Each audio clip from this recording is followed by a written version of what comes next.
6 and Highway 412. And unfortunately, since the way the laws are written, since Guymon has a population over 10,000 people, ODOT doesn't pick up any of the utility relocation fees that go along with that. We have to relocate our water and our gas lines ourselves.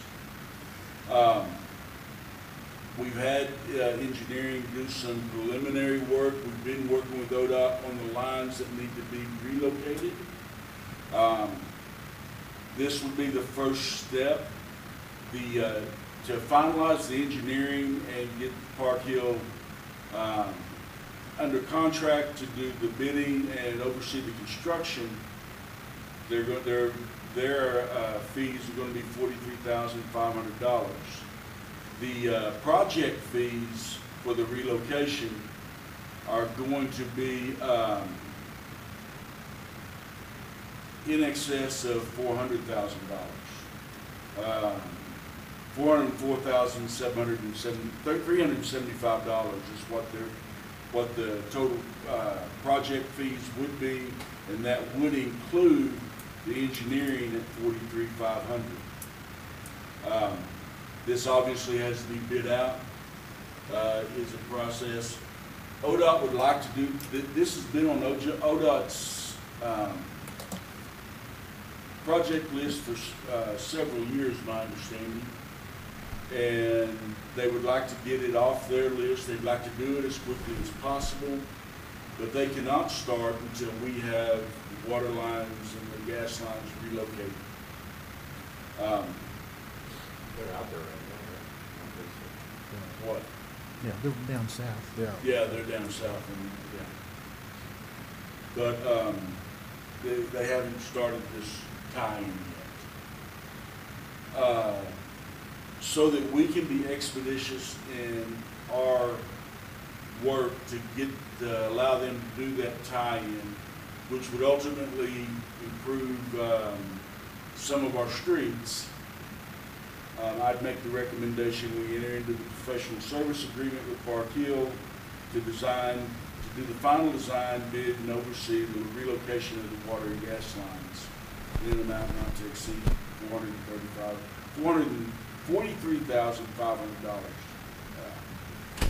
total.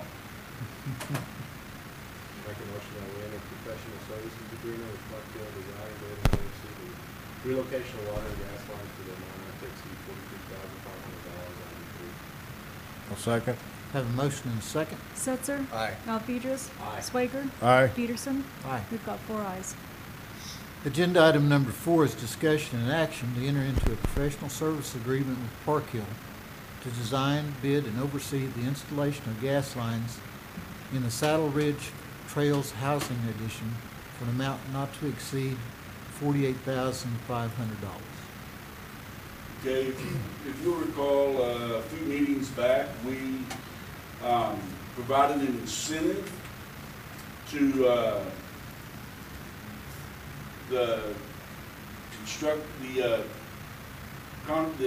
developer that is developing the Saddle Ridge Trails Housing Addition for the purpose of installing making those houses gas heated, not all electric.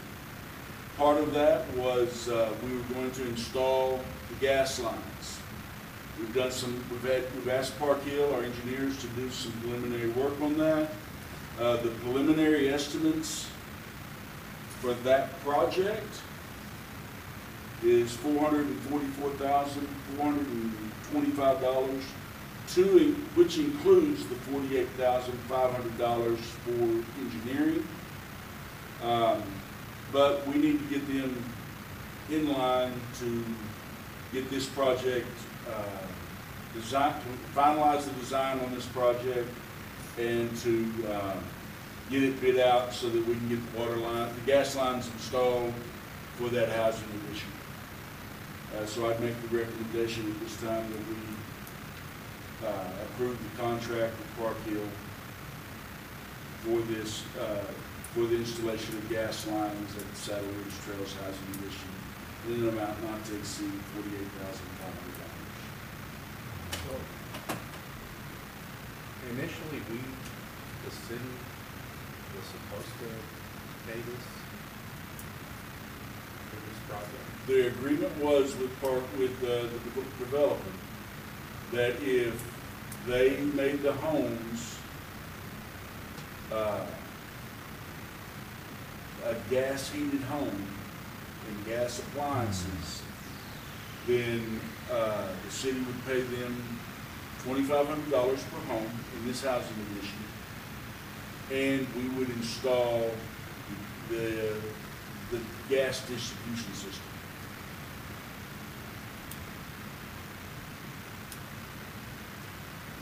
But the ability and the availability of them to go electric is still there,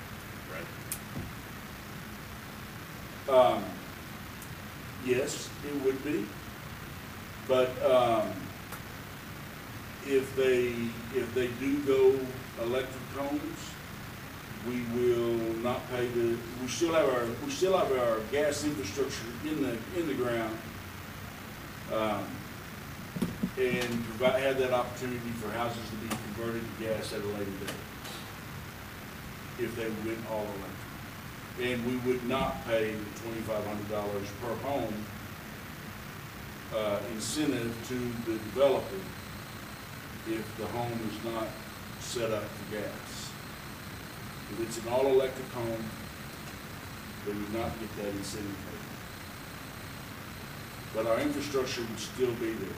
One of the benefits to the infrastructure being in the ground and doing that now is that if in the future, let's say if they didn't put any gas homes, they made them all electric, all 78 of them were going to be all electric, and they made them all electric, and then at some point in the future,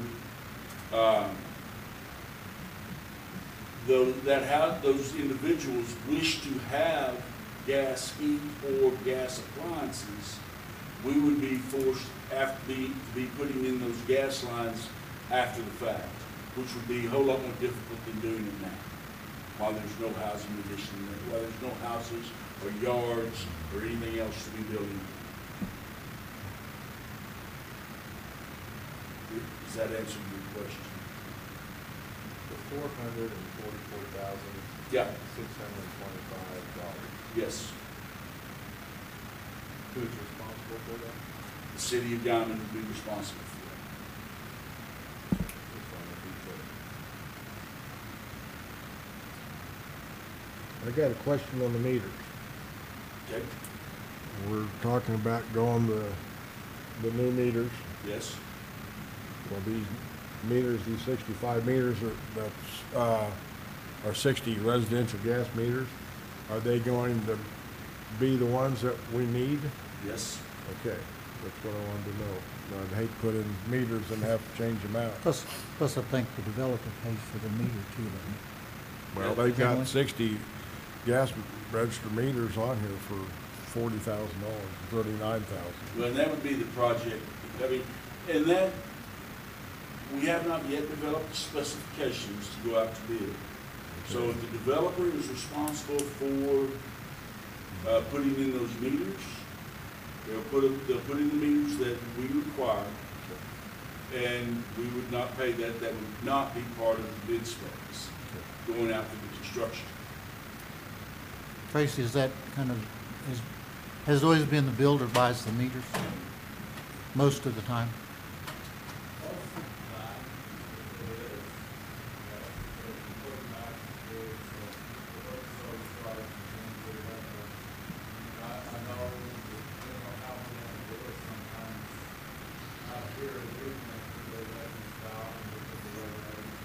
Could you come up to the microphone, Tracy? You're a little hard to hear. Sorry. We've done it both ways. I know there's some additions out here that left us a valve, and we'd go out there and we'd put the regulators, gas meters in, and they'd come to it. Mostly on water, it's been spec'd out. They put the services in, water meters. We approve what water meters we want. I think on this one right here, We was planning on bidding the gas meters in with it. So the gas meters will be compatible with the AMRs. I don't know what company we're gonna get, but these will be new meters, so they can just put those readable indexes on there. And that's all that will need to be replaced, but the gas meters will be there and the indexes will be replaced with readable ones. The way I understand it, but Okay. like you said, we're in the beginnings of Right. this and we haven't wrote any specs, anything on it. We're just going through the design of it right now. Okay, thank you. Any other questions? Discussion? I mean, to me, that's added revenue. Yeah. When, proper time to ask, like, when it's ready, who's gonna do the curb and gutter? Who's responsible for that? Contract Developer, The right? developer. The developer, the only thing that the developer is not going to be responsible for as far as the infrastructure in that housing addition will be the installation of this gas line.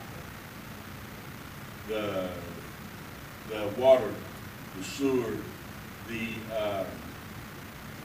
streets, curb and gutter, all of that will be the responsibility of the developer.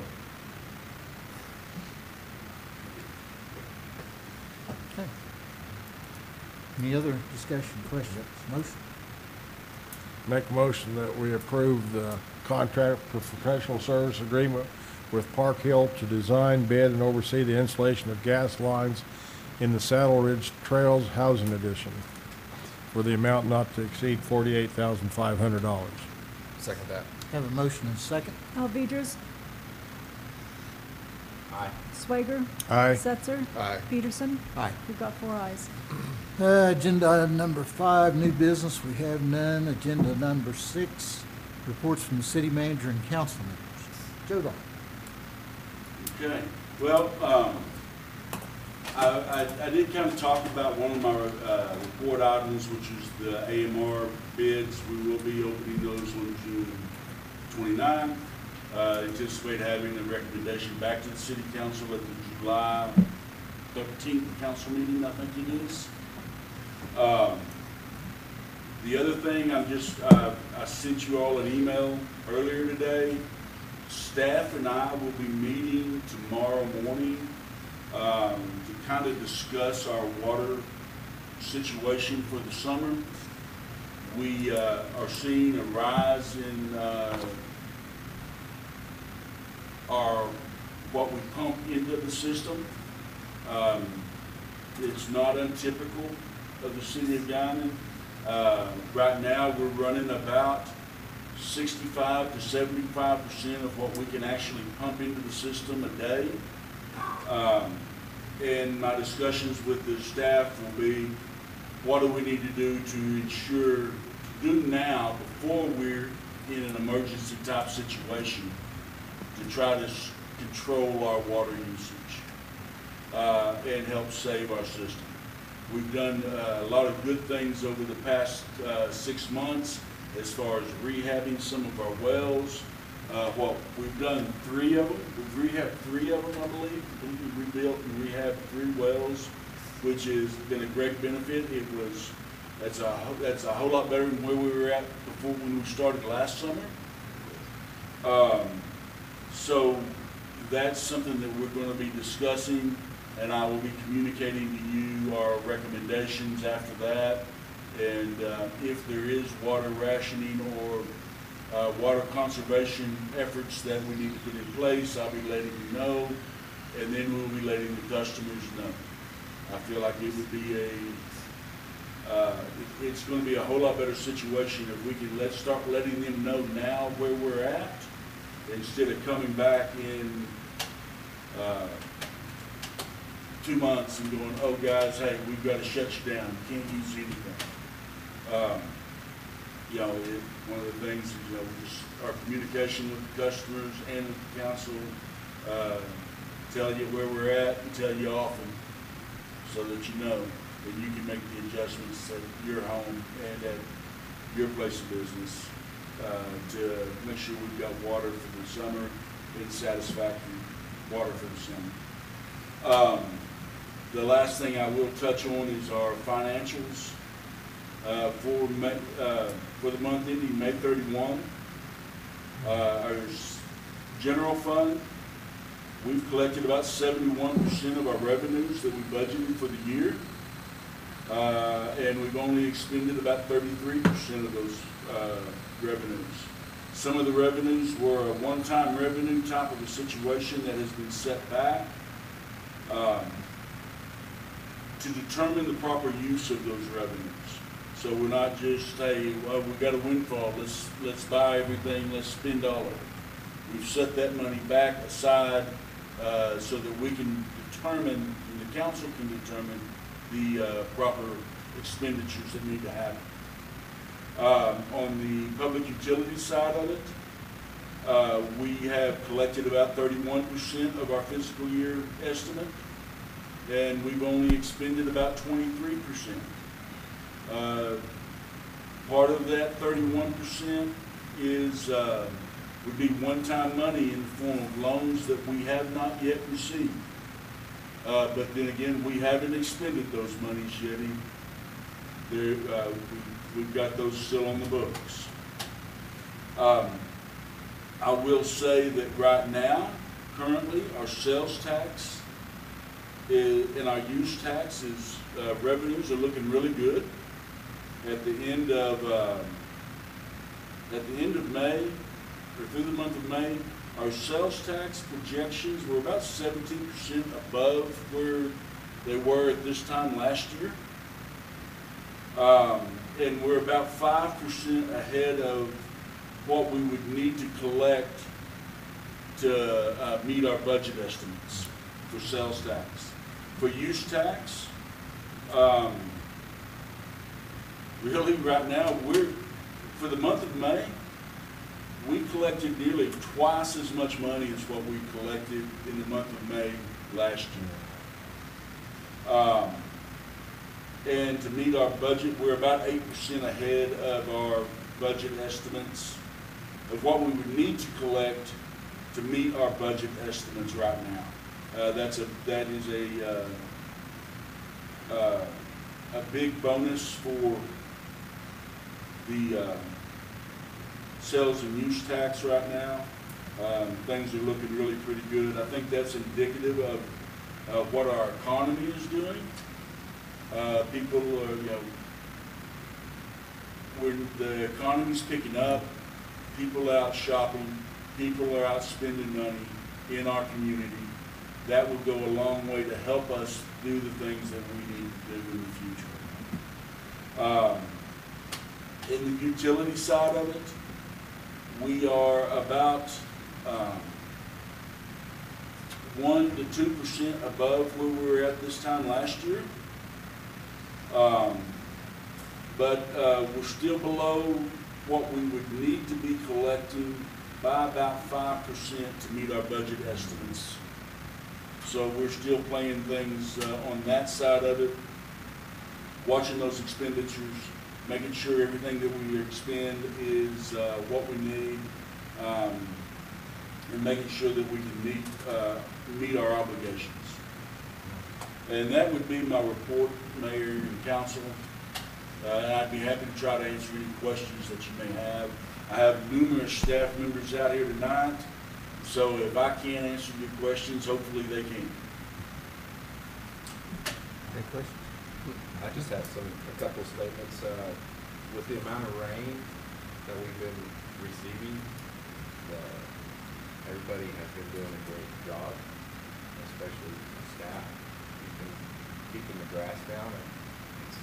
I haven't seen an area really that's kind of getting out of hand, so congratulations there. And I've seen the approaches that we do in the alleys; those look really good.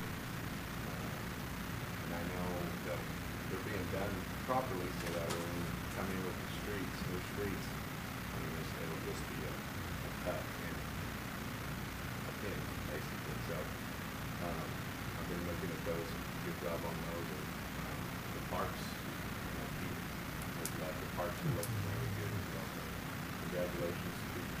Thank you. The staff is wonderful. They're all out doing what they should be doing, and making our city a better place. I'm good. You're good? Yeah. Josh? We're good? I'm good. All I want is I kind of echo what Sergio said. We're blessed with a fairly, really competent staff in the city. Everybody seems to have taken ownership. And Guymon's starting to look better every day. And with that, nobody has anything else. Miss Betty, you got any words of wisdom? Nope. Just listening. It's okay. With that, thank everybody for coming. We stand adjourned.